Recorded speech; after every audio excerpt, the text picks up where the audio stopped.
Occupation no more! Aksi solidaritas membela Palestina kembali digelar di Washington DC, Amerika Serikat pada Sabtu 13 Januari 2024. Ribuan orang turun ke jalan meski cuaca dingin melanda, termasuk di antaranya diaspora Republik Indonesia.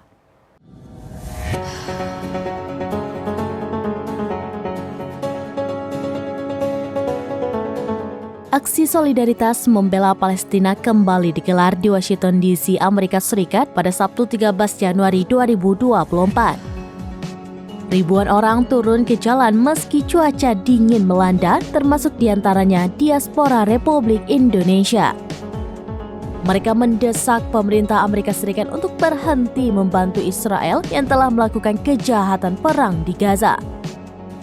Seorang pengunjuk rasa asal Washington, Katie Boylan, menyebut Israel membunuh rakyat Palestina dengan uang pajak Amerika Serikat. Sebab seluruh senjata yang diberikan Washington kepada negara Zionis berasal dari uang rakyat. Boylan tidak rela jika uang pajak yang dibayarkan ke pemerintah justru digunakan untuk membunuh warga Gaza. Hal senada juga disampaikan warga negara Indonesia yang ikut aksi tersebut. Nona Rudianto, misalnya, yang datang jauh-jauh dari California. Ia mengaku prihatin dengan korban perang Gaza yang kebanyakan adalah anak-anak. Terlebih Nona memiliki cucu sehingga dapat merasakan hal itu.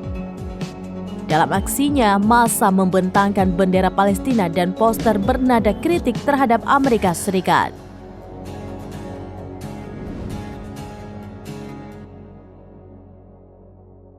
Demikian informasi terkini Syedara Lun. Saksikan terus beragam informasi lainnya. Coba like dan share seluruh akun serambinews.com.